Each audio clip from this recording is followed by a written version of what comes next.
Lizzie Borden was the upper-class Sunday school teacher who became the prime suspect in the brutal axe attack on her father and stepmother.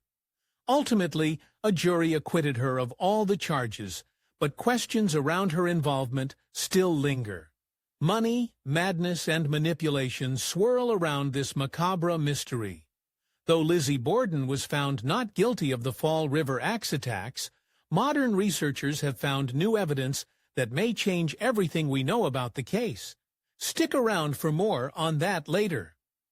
Lizzie Andrew Borden was born in 1860 in the prosperous town of Fall River, Massachusetts, a place where nothing so heinous as an axe attack was even thought possible.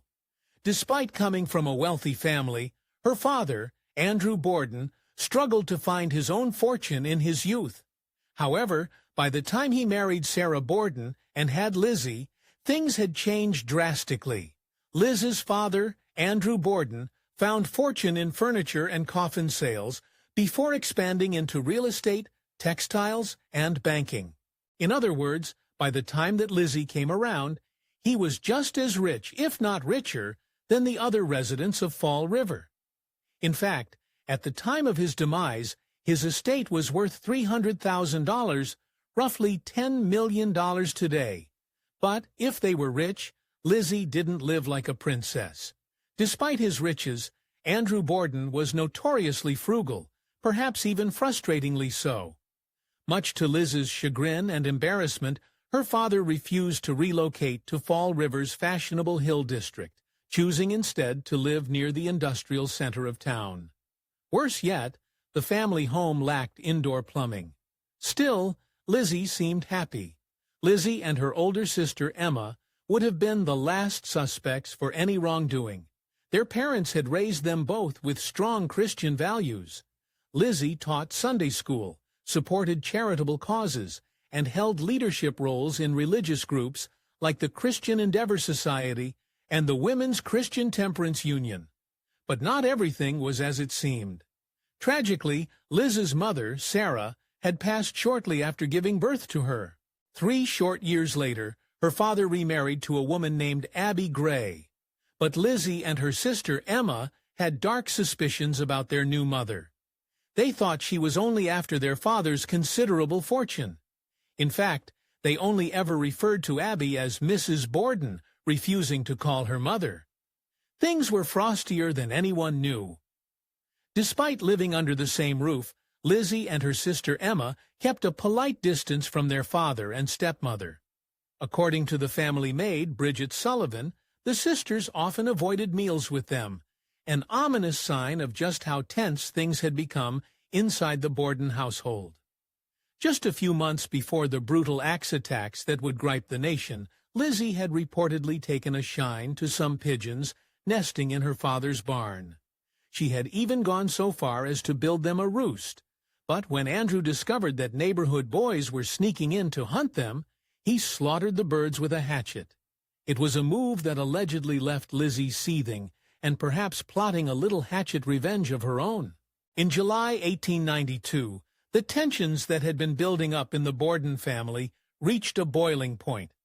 After a massive family argument, both Lizzie and her sister Emma left Fall River for a break to New Bedford.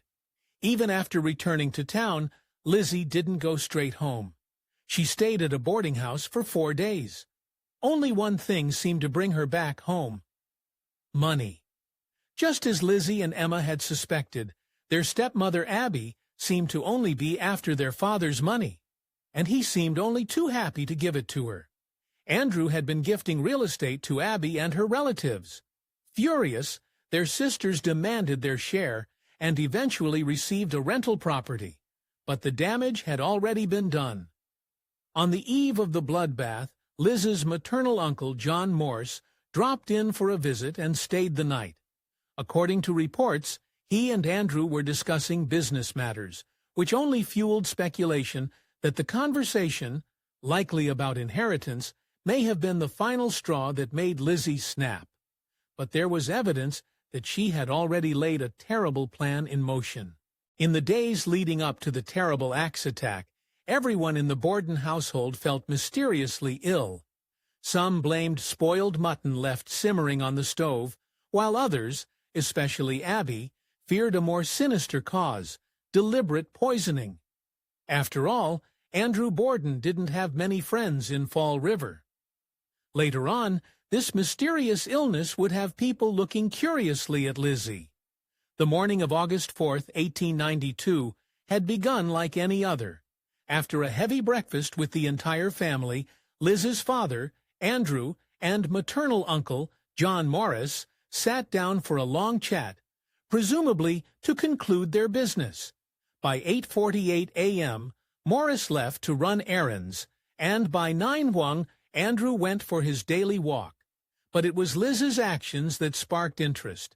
Usually, despite having a living maid, the chore of tidying up the guest room was usually Lizzie and Emma's responsibility. However, for unknown reasons, Abby Borden took it upon herself that morning. Sometime between 9 and 10:30 a.m., she made her way upstairs and came face to face with a horrifying fate, just as Liz's stepmother, Abby, reached the landing at the top of the stairs. She came face to face with her attacker. However, before she could even react, she felt a devastating blow as her assailant smacked her on the head, just above the ear, with a hatchet. The vicious attack sent Abby spiraling to the floor, where she landed face down. Horrifyingly, her attacker wasn't done yet. Whoever stood over Abby's body delivered a bone-chilling 17 more strikes to the back of her head. The attacker wielded the axe with such force and dealt so many blows to the head that it left little doubt. This was personal, and there was just one person with that much animus towards Abby: Lizzie.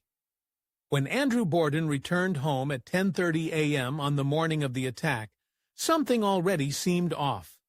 First, the front door jammed as their maid Bridget Sullivan tried to let him in. But as Sullivan cursed in frustration, she heard a chilling sound. She reportedly heard Lizzie laughing from upstairs. Sullivan never claimed to have seen Lizzie, but the sound of that laughter was unforgettable. By the time Andrew finally made his way inside, his wife's horribly hacked and lifeless body was already lying on the second floor, clearly visible from the staircase. Yet, when Liz's father, Andrew, asked her where Abby had gone, Lizzie claimed a messenger had summoned her to visit a sick friend. The next set of events only added to the confusion. The maid, Sullivan, later testified that she had helped Andrew into his slippers before he laid down on the sofa for a nap. However, Sullivan's story was less convincing than Liz's. Photo from the brutal scene later revealed that Andrew was still wearing his boots, not slippers. Either way, it was only minutes later at around 11:10 a.m. that Lizzie allegedly shouted from downstairs, "Come quick, Father's dead. Somebody came in and butchered him." Liz's scream, guilty or not, must have been blood-curdling.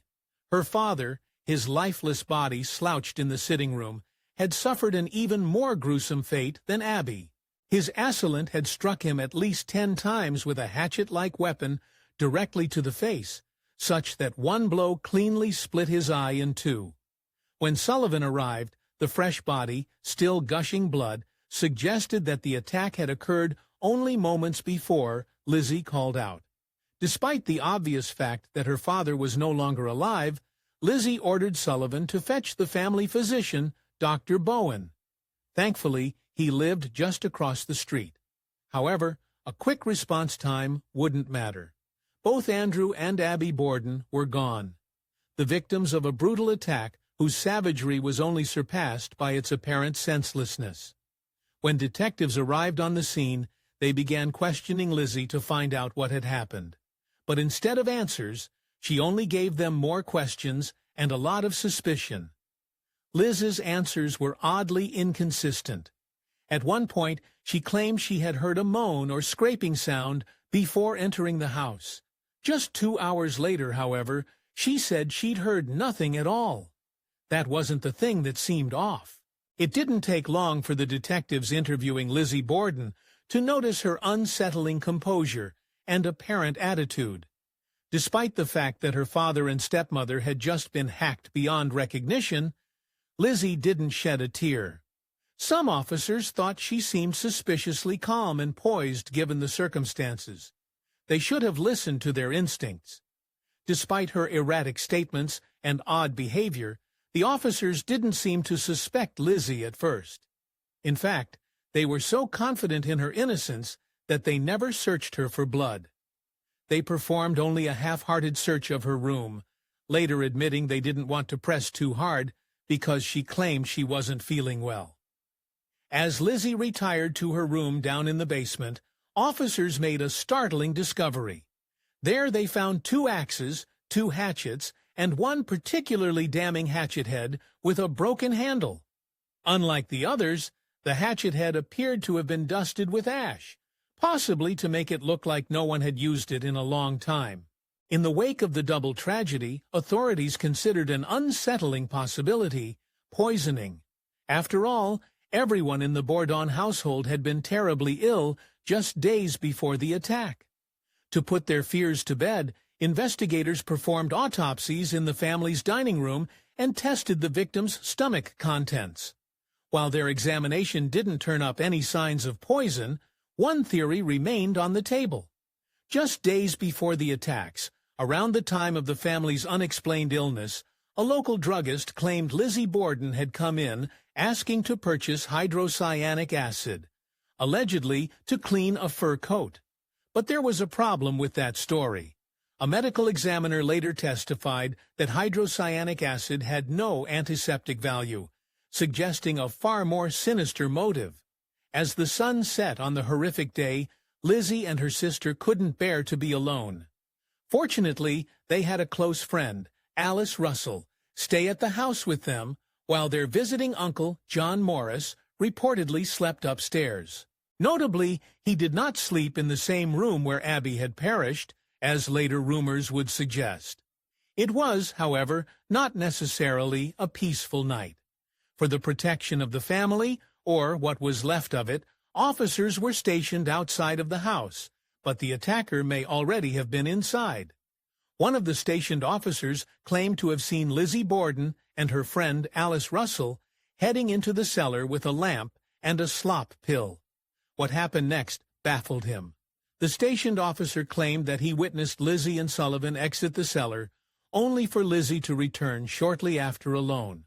While the officer claimed that he knew why Lizzie was in the cellar or what she was doing, he did give puzzling testimony. To the best of his knowledge, Lizzie appeared to be hunched over the sink.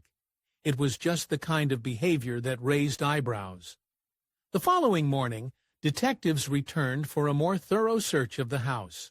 This time they paid close attention to Lizzie and Emma's clothing, and took the broken-handled hatchet with them. Well, whatever else they found must have been compelling, because that evening detectives returned with the mayor of Fall River and gave Lizzie the bad news. She was officially a suspect. The morning after Lizzie Borden became a suspect, her friend Alice Russell walked into the kitchen to find a curious scene. Lizzie was standing there tearing up a dress. When asked what she was doing, Lizzie said she was planning to burn it because she had stained it with paint. Unfortunately, authorities never determined whether it was the same dress she wore the day of the bloodbath. Lucky for Lizzie, they continued bungling their investigation. On August 8th, Lizzie testified at an inquest and left everyone scratching their heads. Her demeanor and answers to basic questions were strange, even erratic. Stranger still, she refused to answer questions that could have helped her defense. The only explanation for her behavior was that a doctor had prescribed her with morphine to calm her nerves. It seemed she barely remembered anything. Throughout the inquest, Lizzie Borden gave conflicting accounts of where she was and what she was doing that dreaded morning. At one point, she said she was reading in the kitchen. Later, she claimed she had been ironing in the dining room. Then, she changed it again. This time, she said she was on the stairs. That was enough evidence for the authorities to make a drastic move. The inquest took a turn when the district attorney began hammering Lizzie Borden with aggressive confrontational questions. It was a risky tactic that paid off. Just 3 days later, on August 11th, authorities placed Lizzie under arrest and threw her behind bars. This seemingly faithful heiress would spend the next 9 months in a cold, cramped cell. A large part of the case against Lizzie was her testimony, but thanks to her morphine prescription, the judge ruled it inadmissible in court. Still, that didn't stop the public from drawing their own conclusions. Newspapers wrote scandalously about Liz's disastrous testimony, highlighting her stalled demeanor and demurring body language. That wasn't the worst of it. Until the inquest, Liz's closest friends and family members, including her sister Emma, never believed that she had been the assailant. However, once the details of her testimony leaked out, caused a change of opinion among her friends who have heretofore strongly maintained her innocence. Just 5 days before Liz's trial began, in June 1893, Fall River was rocked by yet another axe attack. This time, the victim was a woman named Bertha Manchester, found slain in her kitchen in a scene disturbingly similar to the Borden case. The timing sent shockwaves through the courtroom. While Lizzie was the prime suspect in the savage attacks on her father and stepmother, no one believed that she had anything to do with poor old Manchester's case. She was, after all, sitting behind bars. In 1894, authorities convicted José Correia Dlo, a Portuguese immigrant from Manchester's savage end. Crucially, Dlo had not been in Fall River at the time of the Borden tragedy, eliminating him as a suspect in Liz's case, but leaving lingering doubts for the jury. Given her inconsistent statements, one of the most debated elements of the case was Liz's whereabouts at the time of her father's demise. Sullivan, the family's maid, claimed that she had left Lizzie downstairs at around 10:58 a.m. with her father. However, Lizzie countered this claim by revealing that she had gone into the barn for 20 minutes or possibly a half an hour. For once, Liz's story seemed to hold up. According to a witness, Hyman Linsky, Lizzie was telling the truth about her whereabouts. Lubinsky claimed to have seen Lizzie Borden leaving the barn at 11:03 a.m., just minutes after the time her father passed and before she called for help. Another witness, Charles Gardner, confirmed the time. Plus, Lizzie could barely stomach the sight of blood. On June 5, 1893, Liz's trial reached a morbid crescendo. The prosecution, playing for effect, brought into the courtroom the skulls of both victims as evidence. At the mere sight of her father's shattered skull, Lizzie was overcome and fainted in the courtroom. With such a powerful reaction, hardly anyone could believe she was guilty. After just 90 minutes of deliberation, the jury returned with a verdict that would sharply divide opinions in Fall River and across the nation. Lizzie Borden, they said, was not guilty. When reporters asked for her reaction outside the courthouse, Lizzie gave a heartfelt, if a little chilling response. She said she was the happiest woman in the world. She would also become one of the richest. Following the trial, Lizzie Borden and her sister Emma left their old home and all of its bloody memories behind and moved to Fall River's upscale hill neighborhood. It was precisely where Lizzie had always wanted to live. Their new residence, which Lizzie dubbed Mapleroft, had all the modern luxuries, including a staff of maids and a coachman and indoor plumbing.